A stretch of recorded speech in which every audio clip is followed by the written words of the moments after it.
Assalamualaikum warahmatullahi wabarakatuh. Anak-anakku semuanya, sebelum pelajaran kita mulai, marilah kita berdoa. Berdoa menurut agama dan keyakinan masing-masing. Mulai. Selesai. Anak-anakku sekalian, alhamdulillah pada hari ini kita dapat berjumpa. Apakah kalian semuanya dalam keadaan sehat? Alhamdulillah, kalian semuanya sehat. Pak Edi juga sehat. Baiklah, pada pertemuan kali ini kita akan membahas bab yang ketiga, yaitu dengan topik besaran vektor. Anak-anakku sekalian, di SMP dulu kalian pernah menerima materi tentang besaran vektor. Untuk itu, kita mereview sebentar siapa di antara kalian yang bisa menjelaskan pengertian tentang besaran vektor. Ayo salah satu. Baik. Jadi di alam ini ada besaran-besaran yang tidak hanya memiliki nilai atau harga, tetapi juga mempunyai arah. Contohnya apa? Siapa bisa memberikan contoh besaran vektor? Baik, jadi kalau saya memindah meja, pasti selalu diikuti apa anak-anak? Diikuti arah. Jadi saya memindah meja dari satu titik atau tempat ke tempat lain. Nah, ke itu apa artinya ke itu? Ke itu artinya arah. Ya. Baiklah, siapa bisa memberikan contoh besaran vektor? Besaran turunan yang termasuk atau merupakan besaran vektor. Yaitu apa anak-anak? Besaran turunan yang merupakan besaran vektor. Yaitu luas, volume, maaf saya ralat, itu bukan besaran vektor ya. Misalkan perpindahan, kemudian kecepatan, kemudian gaya, momen gaya, medan magnet, medan listrik, dan juga lainnya.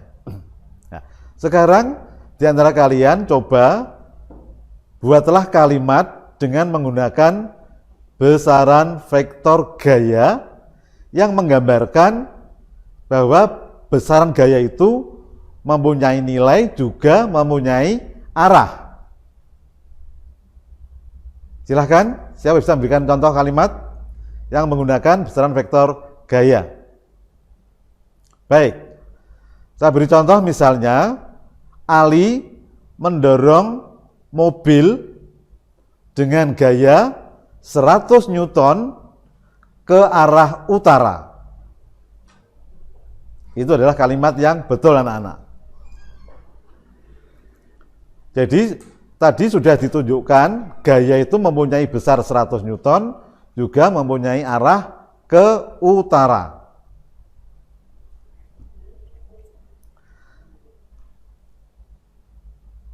Kita lihat. Jadi nanti di besaran vektor itu kita akan menjumlahkan vektor dengan beberapa cara atau metode, yaitu metode segitiga, metode poligon, jajaran genjang, dan metode analisis. Kemudian kompetensi dasar yang akan kalian terima itu apa? Yaitu menerapkan prinsip penjumlahan vektor sebidang, misalnya perpindahan. Indikator pencapaiannya apa anak-anak? Ya, yang pertama adalah menjumlahkan dua vektor atau lebih secara grafis, menjumlahkan dua atau lebih dengan metode segitiga, metode poligon, dan metode jajaran genjang. Yang ketiga, menentukan komponen vektor pada penguraian vektor. Yang keempat, menjumlahkan dua vektor secara analitis. Lantas apa tujuan pembelajaran kali ini? Yaitu membedakan pengertian besaran vektor dan besaran skalar. Yang kedua, menyebutkan contoh besaran vektor dan besaran skalar, menuliskan simbol vektor, melakukan operasi vektor dengan metode segitiga, poligon, dan jajaran genjang. Kemudian menganalisis komponen-komponen vektor. Yang terakhir adalah menyelesaikan masalah vektor dengan menggunakan metode analitik. Itu adalah tujuan pembelajaran tentang vektor anak-anak. Kita lanjutkan. Nah, ini besaran vektor adalah besaran yang selain memiliki nilai juga memiliki arah. Contohnya kecepatan, percepatan, gaya, dan perpindahan. Nah, sekarang ada suatu besaran yang justru menjadi salah kalau kita memberikan arah anak-anak. Contohnya bagaimana?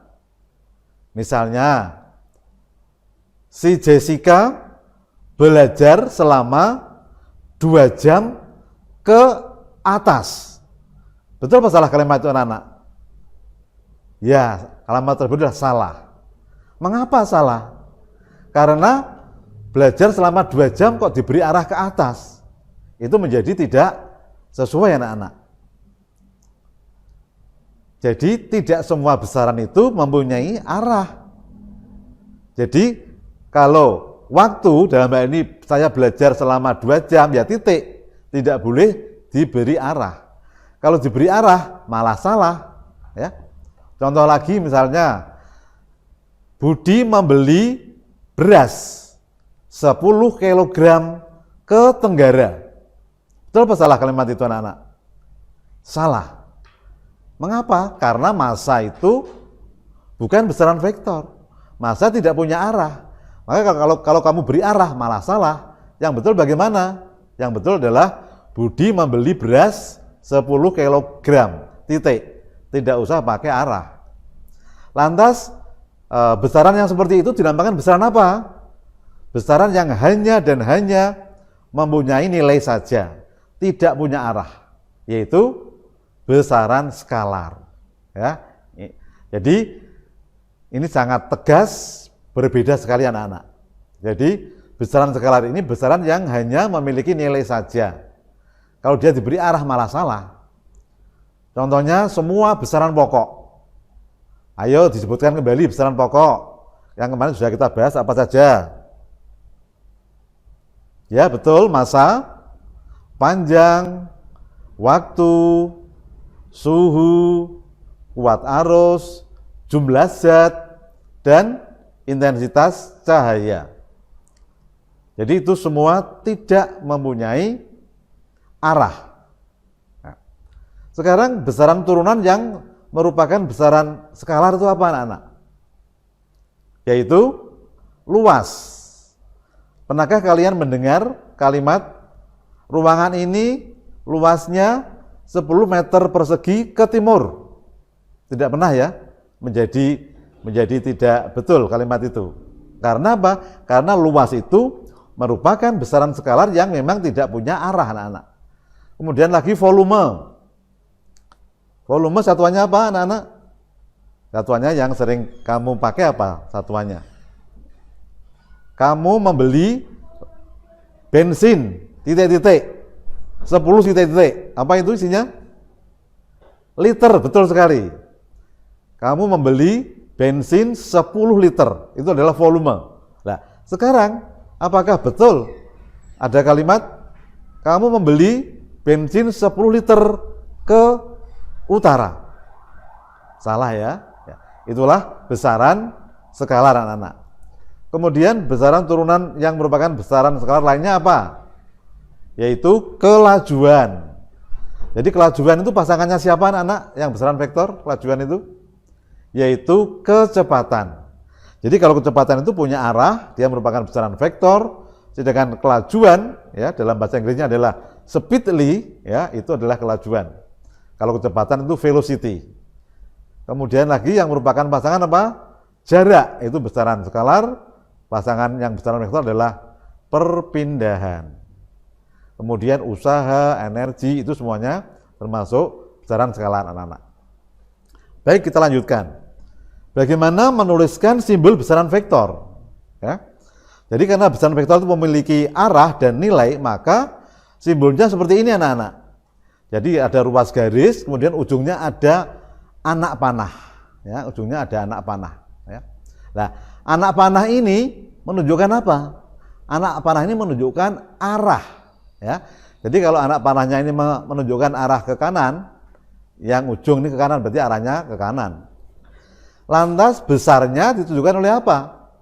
Besarnya ditunjukkan oleh panjangnya busur panah ini.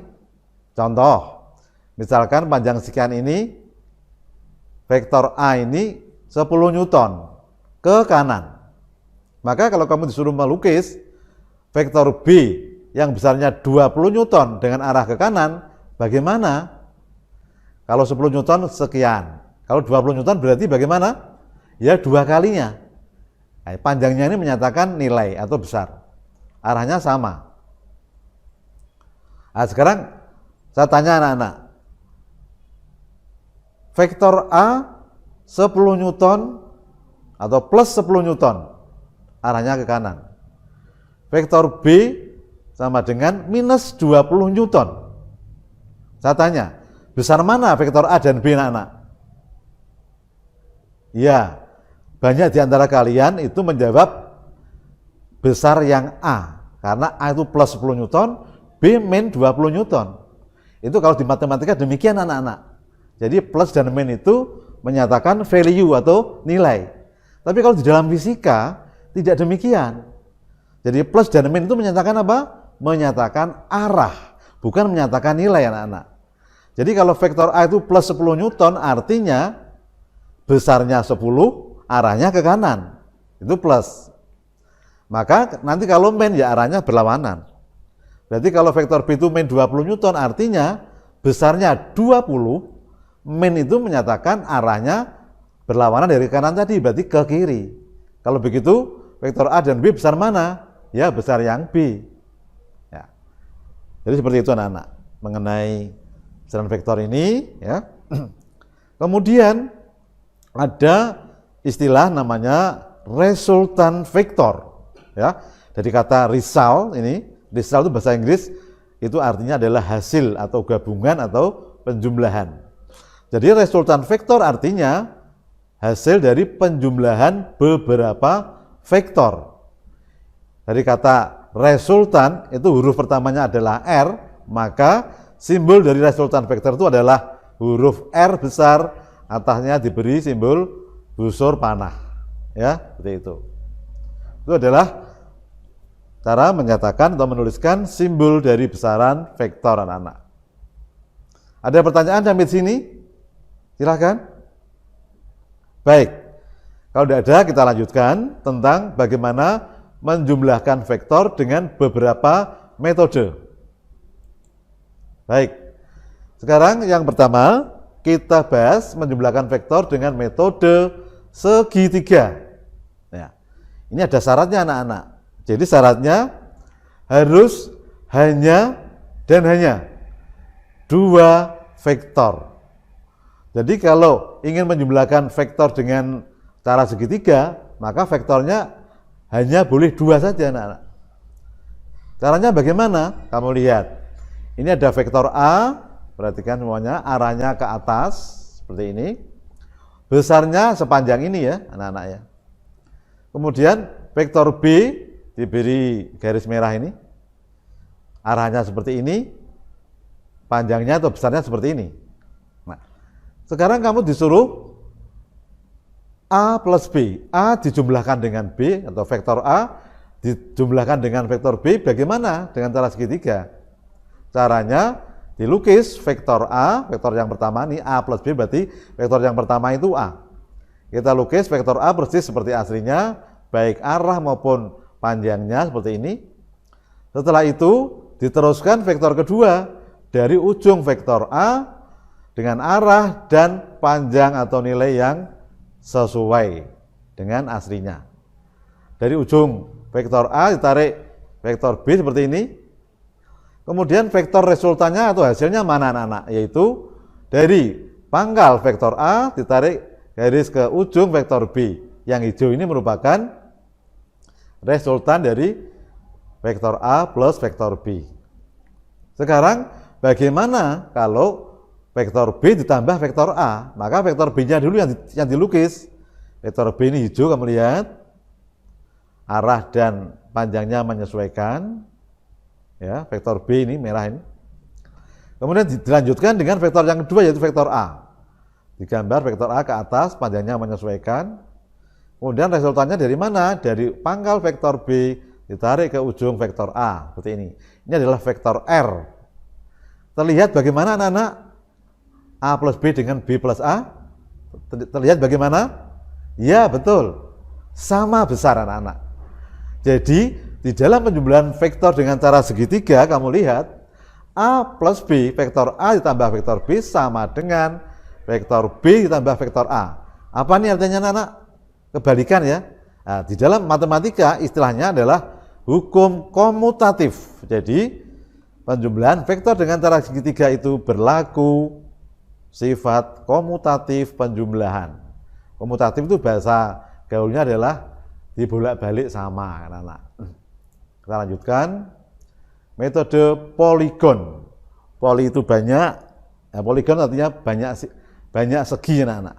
Nah, ini syaratnya apa anak-anak? Syaratnya jumlah vektor yang dijumlahkan itu minimal 3 atau lebih. 3 atau lebih, jadi minimal 3 atau 4 atau 5 dan seterusnya. Caranya hampir sama dengan cara segitiga anak-anak.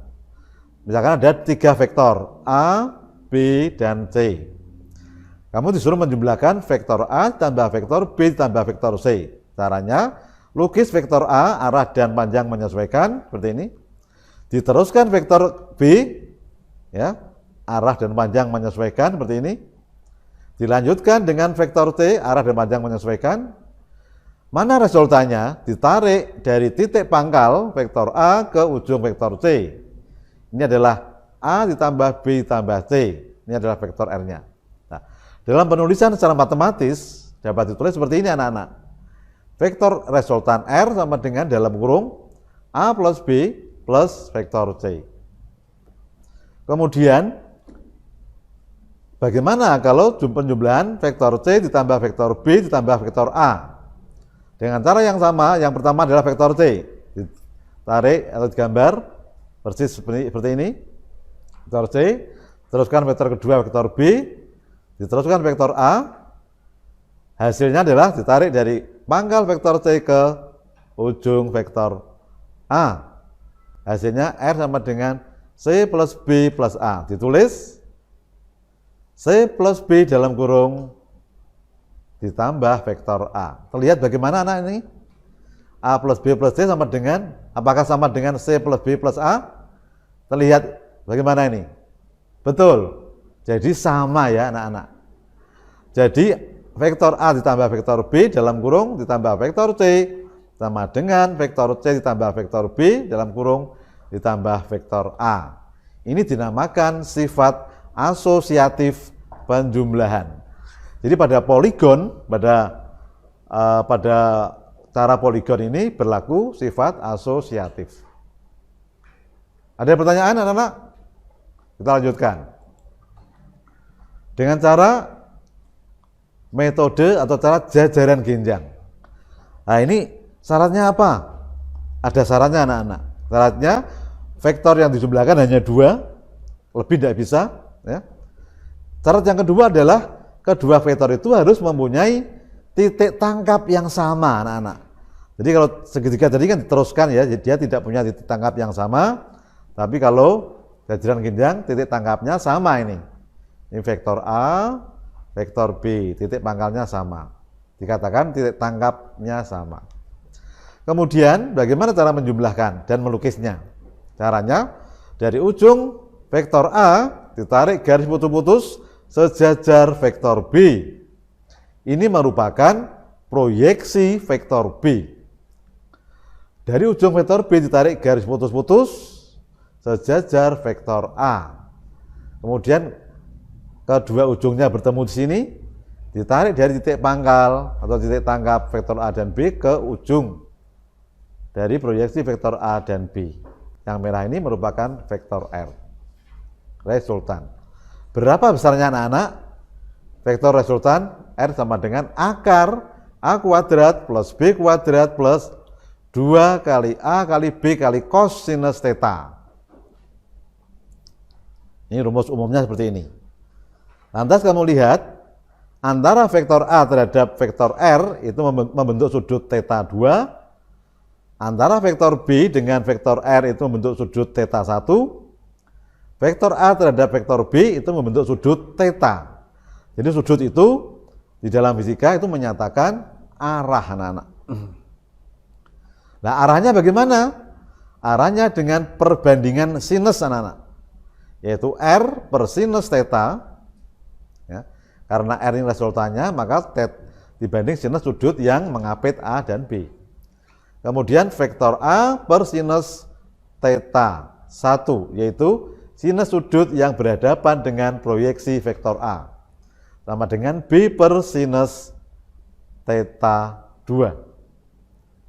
Sekarang pertanyaannya, bagaimana kalau vektor A dan B itu saling tegak lurus?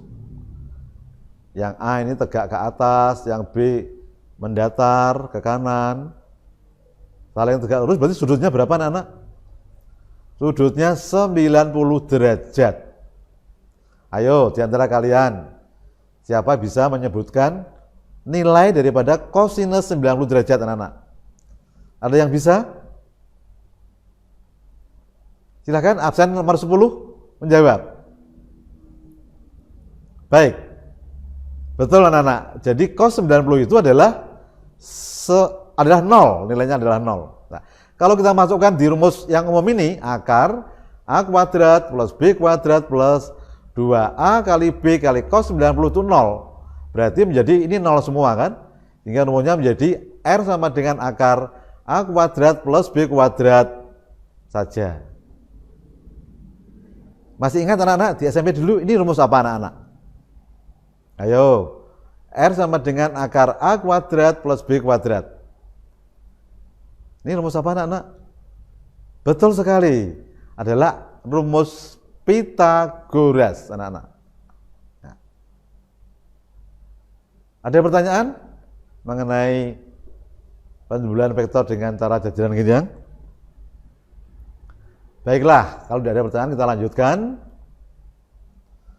Komponen vektor anak-anak. Baik, ini yang mungkin lebih sulit dari yang lainnya anak-anak. Di sini kamu lihat ada vektor, ada 3 vektor V1, V2, dan V3 dengan arah seperti gambar ini. Vektor V1 membentuk sudut alfa terhadap sumbu X. Vektor V2 arahnya ke kiri atas membentuk sudut theta terhadap sumbu Y, dan vektor V3 arahnya lurus ke kiri berhipit dengan sumbu minus X. Baiklah, kita uraikan. Vektor V1 menjadi komponen pada sumbu X dan komponen pada sumbu Y. Perlu saya sampaikan, kalau sudutnya terhadap sumbu X, maka komponen terhadap sumbu X itu adalah dinamakan komponen kosinus. Jadi V1X sama dengan komponen V1 pada sumbu X besarnya adalah V1 kosinus alfa. Kemudian V1Y itu apa? Komponen V1 terhadap sumbu Y besarnya adalah V1Y sama dengan V1 kali sinus alfa.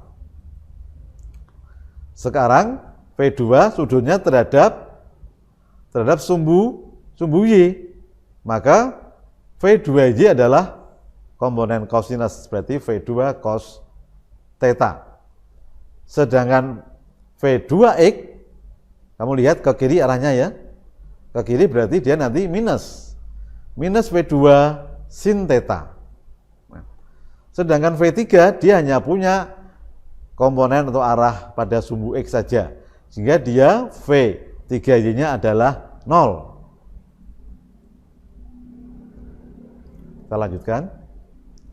Maka di sini ada V1X, ada V2X, ada V3X, ada V1Y, ini yang komponen sumbu Y, ada V2Y, ada V3Y. Dalam hal ini V3Y-nya adalah 0.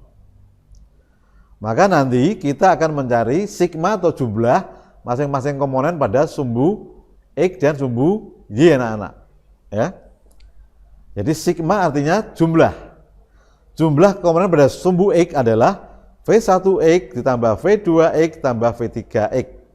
Berarti V1 cos alfa ditambah minus V2 sin theta minus V3.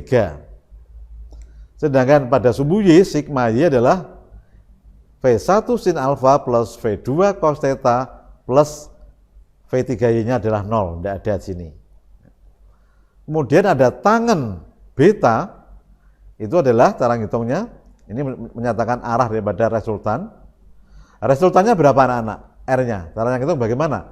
Memakai rumus Pythagoras juga, yaitu sigma X kuadrat, sigma komponen X dikuadratkan ditambah sigma komponen Y dikuadratkan. Arahnya adalah tangen beta sama dengan sigma komponen Y dibagi sigma komponen X. Sampai di sini anak-anak ada yang ingin tanyakan?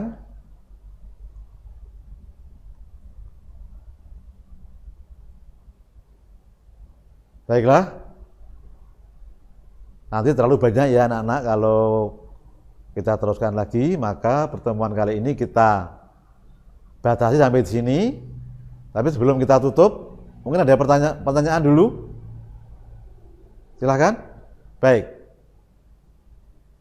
Terima kasih atas perhatian kalian semuanya. Kalian tetap belajar. Dan minggu depan kita akan latihan soal terkait dengan penjumlahan vektor dengan cara segitiga, cara jajaran genjang, dan cara analisis. Sekali lagi terima kasih atas perhatiannya. Assalamualaikum warahmatullahi wabarakatuh.